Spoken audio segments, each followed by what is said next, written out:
आज हम शुरुआत कर रहे हैं एक काफ़ी इंटरेस्टिंग टॉपिक एंड काफ़ी important topic, Jammu and Kashmir Panchayati Raj act 1989।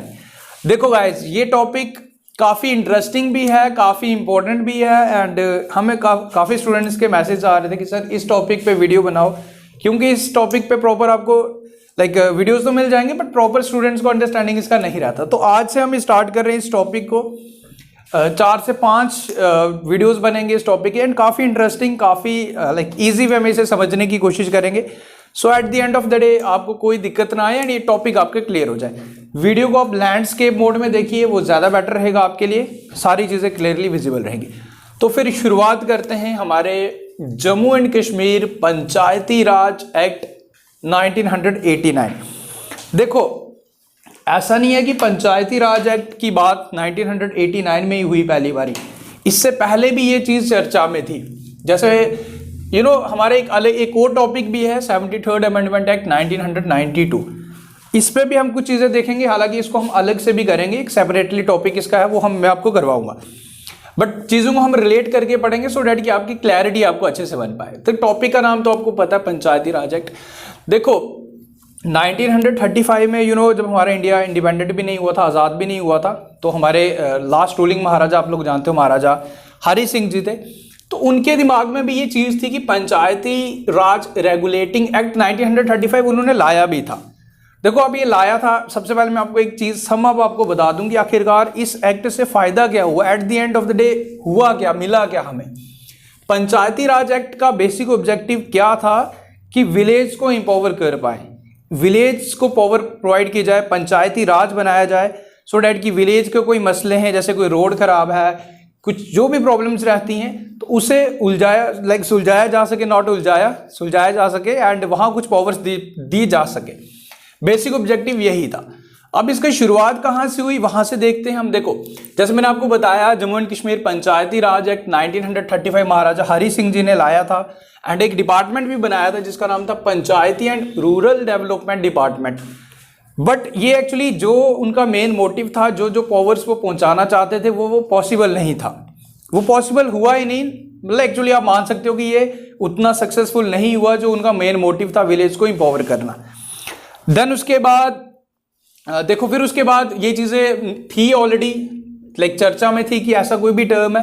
Then उसके बाद पंचायती राज एक्ट आया 1989 में। हालांकि काफ़ी टाइम बाद ये चीज़ आई, इसमें एक बिल पास हुआ, जो भी बना पंचायती राज एक्ट, जो भी इम्प्लीमेंट हुआ हमारी स्टेट जम्मू एंड कश्मीर में।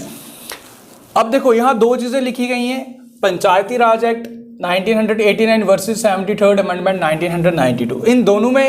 इन दोनों का हालांकि हम अलग से भी पढ़ेंगे, बट इन दोनों का जो प्राइम ऑब्जेक्टिव था विलेज को एम्पावर करना, विलेज को पावर देना, जो मैंने आपको स्टार्टिंग में बताया। अब देखते हैं पंचायती Raj act 1989 versus 73rd amendment 1992। पूरी चीज़ें मैंने आपको जैसे बताया कि डिटेल में पढ़ेंगे तो सारी चीज़ों को ध्यान से समझेंगे। देखो पंचायती राज सिस्टम का जो फर्स्ट पॉइंट था, इसमें 3 टायर सिस्टम था एंड वहीं अगर 73rd अमेंडमेंट की बात करें, इसमें भी 3 टायर सिस्टम था। अब 3 टायर सिस्टम का क्या मतलब, देखो 3 टायर सिस्टम में सबसे ग्राउंड लेवल में ही बनाया गया, जो पंचायती राज एक्ट के अंडर हल्का पंचायत बनेगी, हल्का पंचायत, फिर इसके ऊपर ब्लॉक डेवलपमेंट बने एंड उसके ऊपर बने district planning and development board. इन सारी चीज़ों को मैं एक्सप्लेन करूंगा। आज हम ओवरऑल स्टार्ट कर रहे हैं तो आपको इतनी चीज़ें पता होनी चाहिए। 3 टायर सिस्टम पंचायती राज में बना, हल्का panchayat, block development and district planning. And वहीं अगर हम बात करें 73rd अमेंडमेंट एक्ट 1992 में, तो ये भी जनरली 3 टायर सिस्टम था, ऑब्जेक्टिव इसका भी सेम था। इसमें सबसे ग्राउंड लेवल पे बनी ग्राम सभा, फिर बनी पंचायत समिति, फिर बना जिला परिषद। ठीक है, तो ये जो ओवरऑल मैंने आपको बता दिया। अब देखते हैं जी, हमारा जो पंचायती राज एक्ट था 1989, इसे इनेक्ट किसने किया। इसको इनेक्ट किया गया था Jammu and Kashmir state legislature act number. कई बार डायरेक्टली आपसे एग्जाम में पूछा जा सकता है कि ये एक्ट था, इनेक्ट हुआ था, कौन सा एक्ट नंबर था, तो ये था act number 9। Okay, act number 9 of 1989। This is the important point to be noted, ये आप ध्यान से रखेंगे। ठीक है, एंड इसे ऑफिशियली इम्प्लीमेंट कब किया गया, 11 जुलाई 1989। तो फर्स्ट पॉइंट्स जो आप यहाँ याद रखेंगे, इसे इनेक्ट कब किया गया, डेट याद रखना है, कौन सा एक्ट नंबर था, वो था एक्ट नंबर 9। वहीं अगर हम बात करें 73rd अमेंडमेंट की, देखो इसे ऐड किया गया था पार्ट 9। तो यहाँ एक चीज़ थोड़ी सी कॉमन है, आपको याद रखने में थोड़ा इजी रहेगा। इसमें एक्ट नंबर 9 था, इसमें इसको पार्ट 9 में इंक्लूड किया गया। एंड ऑफिशियली ये जो इम्प्लीमेंट हुआ था 24 अप्रैल 1993। आपको याद होगा कि 24 अप्रैल को हम एक इम्पोर्टेंट डे भी ऑब्जर्व करते हैं, नेशनल पंचायती राज डे। तो यही रीज़न था कि 73rd अमेंडमेंट एक्ट 1993 इसी दिन इम्प्लीमेंट हुआ था। हालांकि सारी चीज़ें बिल बन चुका था, बिल 92 में ही बन चुका था, बट ऑफिशियली इम्प्लीमेंट की अगर मैं बात करूं वो हुआ था 24 अप्रैल 1993। एंड हाँ, एक स्टेट का नाम आपने ध्यान रखना है, जिस स्टेट ने सबसे पहले पंचायती राज सिस्टम इम्प्लीमेंट किया था, स्टेट इज राजस्थान। ओके, ये आपने यहाँ पे याद रखना है।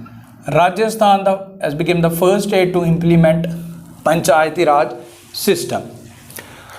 अब ये चीज़ मैं आपको बता रहा था, देखो आई होप इतना बेसिक आइडिया आपको लग गया पता कि ऑब्जेक्टिव क्या था, कैसे इंप्लीमेंट हुआ, कौन सा एक्ट था, और फर्स्ट स्टेट 73rd वाला कौन था। एंड पंचायती राज तो जनरली हमारे जम्मू एंड कश्मीर में इंप्लीमेंट हुआ था, वो आपने J&K याद रखना है, Jammu and Kashmir state. Okay, अब ये 3 चीज़ें मैंने आपको बताई, लाइक पंचायती राज सिस्टम में हल्का पंचायत आ गया, उसका ब्लॉक डेवलपमेंट, उसके अब उसके बाद district planning and development board, and 73rd में मैंने आपको बताई 3 सिस्टम, ग्राम सभा, पंचायती एंड जिला परिषद। ओके, अब बात करते हैं हमारा जो मेन फोकस है, प्राइम ऑब्जेक्टिव है हमारा आज के इस वीडियो का, पंचायती Raj act 1989।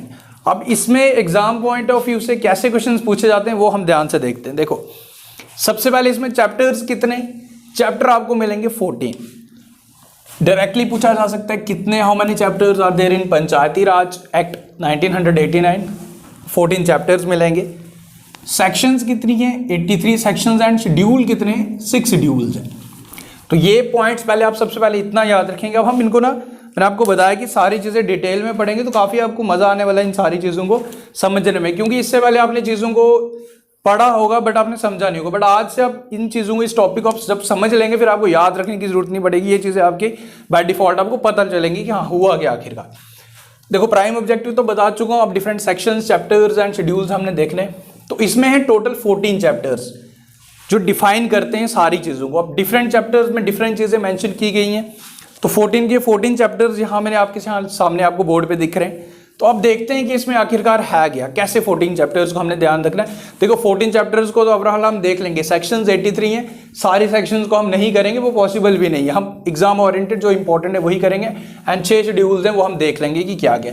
But most important जो हम चैप्टर से शुरुआत कर रहे हैं, देखो जो फर्स्ट चैप्टर है पंचायती राज एक्ट 1989 का, उसमें मेंशन किया गया, इस चैप्टर का जो टाइटल है प्रीलिमिनरी।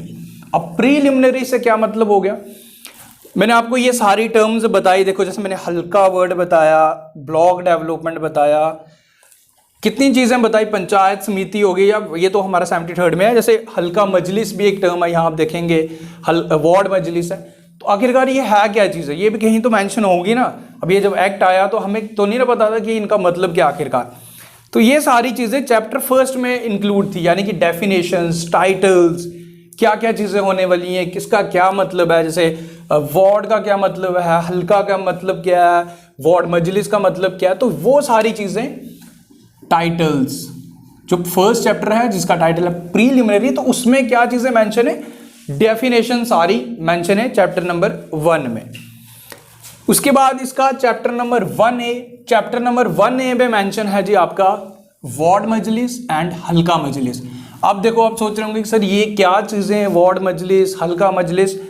जैसे मैंने आपको बताया कि चैप्टर 1 में प्रीलिमिनरी में ये सारी चीज़ों की डेफिनेशंस हैं, तो ये हम करेंगे, फिर चैप्टर वाइज पढ़ेंगे कि फर्स्ट चैप्टर में डेफिनेशन का क्या मतलब। ओवरऑल मैं आज आपको 14 चैप्टर्स बताने वाला हूँ, ठीक है। Second chapter 1A, 1 capital A में है, वार्ड मजलिस के बारे में बताया गया कि आखिरकार वार्ड मजलिस है क्या। उसके बाद सेकंड है हल्का मजलिस, हल्का मजलिस के बारे में बताया कि आखिरकार है क्या। इनको हम आने वाले पार्ट में पढ़ेंगे। उसके बाद चैप्टर नंबर 2 है जो, उसमें क्या मेंशन है, उसमें मेंशन है हल्का पंचायत। अब हल्का पंचायत क्या होती है वो हम नेक्स्ट पार्ट में करेंगे, क्योंकि आज हम ओवरऑल देखेंगे कि चैप्टर्स आखिरकार चैप्टर का नाम क्या, टाइटल क्या।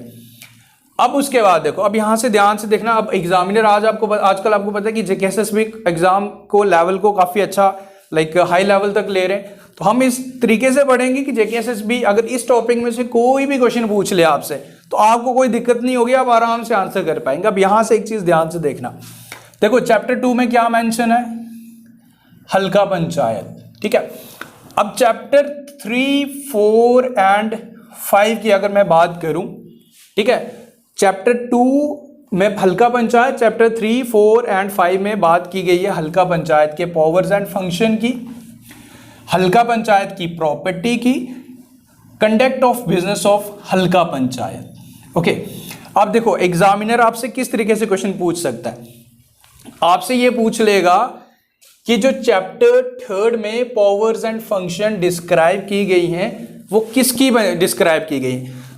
मैंने आपको यहाँ 3 टर्म बताई, 3 टायर सिस्टम, यहाँ भी 3 टायर सिस्टम्स को ही जनरली चैप्टर्स में क्या चीज़ मेंशन होगी, 3 टायर सिस्टम के बारे में ही मेंशन होगा, उनकी पावर्स के बारे में, क्योंकि प्राइम तो यही चीज़ थी ना। अब देखो ये 3 टायर सिस्टम है, तो ये फर्स्ट में चैप्टर 2 में हल्का पंचायत एंड चैप्टर 3, 4th और 5th में बात की गई है पावर्स एंड फंक्शन ऑफ हल्का पंचायत, प्रॉपर्टी ऑफ हल्का panchayat and conduct of business of हल्का पंचायत। अब एग्जामिनर आपसे इस तरीके से पूछ सकता है कि चैप्टर 3 में पावर्स एंड फंक्शन किस टायर की बात की गई है, क्या वो आपसे ब्लॉक डेवलपमेंट की पावर्स की बात की गई है, डिस्ट्रिक्ट प्लानिंग एंड डेवलपमेंट की बात की गई है, हल्का पंचायत की बात की होगी। अगर आपने ये चैप्टर्स ध्यान से पढ़े होंगे तो आप इजीली गैस कर पाएंगे, आंसर कर पाएंगे कि चैप्टर 3 में जो पावर्स की बात की गई है वो बात की गई है हल्का पंचायत की।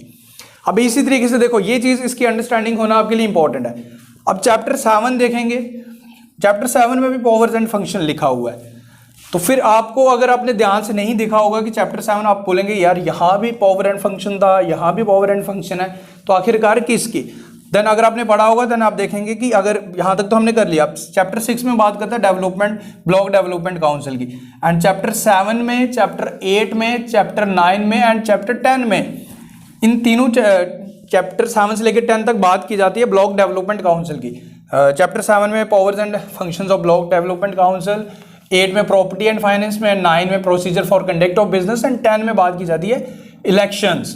तो ये सारी पावर्स किसकी बात करता है, ब्लॉक डेवलपमेंट काउंसिल की। I hope you are getting my point कि यहाँ पे ये चीज़ आपने ध्यान रखनी है। अब इसमें ये नहीं सोचना कि सर ये ब्लॉक डेवलपमेंट काउंसिल होता क्या है, पावर्स एंड फंक्शन ये क्या होता है। मैंने जैसे आपको बताया कि चैप्टर 1 में प्रीलिमिनरी जिसमें हमने टाइटल्स पढ़ने, तो नेक्स्ट जो वीडियो आएगा उसमें हम फोकस हमारा डेफिनेशंस पे रहेगा। ओके, अब उसके बाद ये मैं आपको बता चुका हूँ प्रॉपर्टी एंड फाइनेंस किसकी, ब्लॉक डेवलपमेंट काउंसिल की, procedure for conduct of business and holding of elections of block development council. उसके बाद थर्ड आ जाता है हमारा जो सबसे टॉप पे 3 टायर सिस्टम है, district planning and development board. Okay, district planning and development board की अगर बात करें, ये चैप्टर नंबर 11 में मेंशन है, ये आपने ध्यान रखना है। एंड उसके बाद चैप्टर 12 में बात की जाती है power, function and finance of district planning and development board. I hope clear है। तो 12 चैप्टर्स तक ये सारी चीज़ें मेंशन की जाती हैं। पहले तो लाइक 3 टायर सिस्टम्स की हेडिंग है, उनके बाद उनके सब हेडिंग्स लाइक नेक्स्ट चैप्टर्स में उनकी पावर्स की बात की जाती है। उसके बाद हमारा चैप्टर नंबर 13 है। चैप्टर नंबर 13 में बात करता है कॉन्स्टिट्यूशन ऑफ पंचायती अदालत। अब कॉन्स्टिट्यूशन भी तो एक संविधान भी तो बनेगा, विवाद होंगे, पंचायत जब बनी तो कोई ना कोई इशू लगे रहते हैं।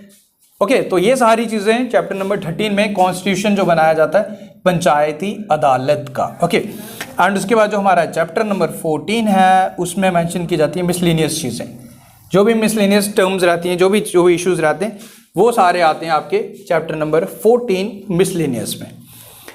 सो देखो आज हमने किया क्या, जल्दी से एक बार सम अप कर लेते हैं सो डैट कि आपको फाइनल कंक्लूजन मिल जाएगी। आज हमने पढ़ा गया पंचायती राज एक्ट 1989 जो मैंने आपको बताया, इसकी शुरुआत, इसकी रूट्स अगर जड़ों की बात की जाए तो ये 1935 यानी कि 1935 में महाराजा हरि सिंह जी ने वो कहते हैं ना एक बीज बो दिया था इसका।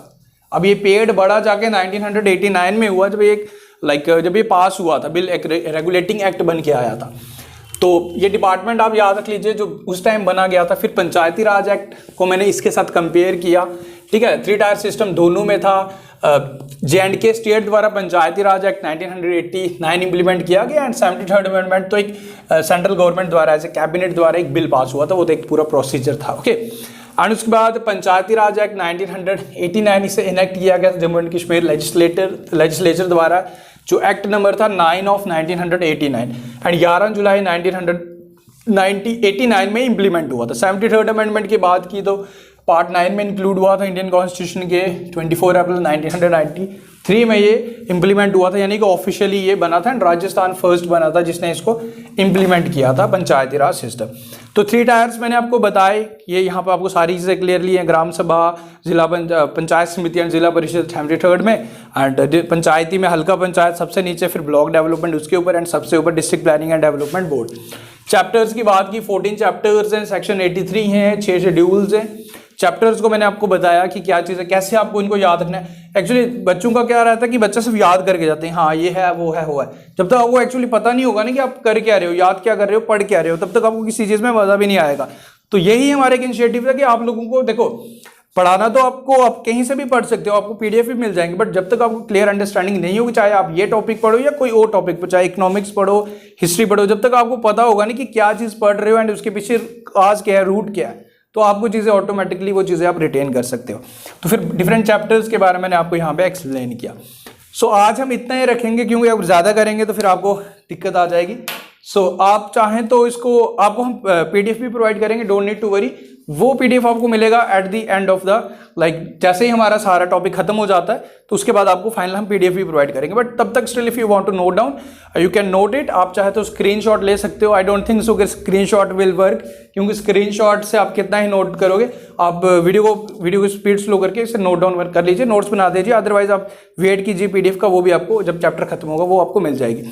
तो आप चाहे स्क्रीनशॉट भी ले सकते हो, इट्स योर चॉइस।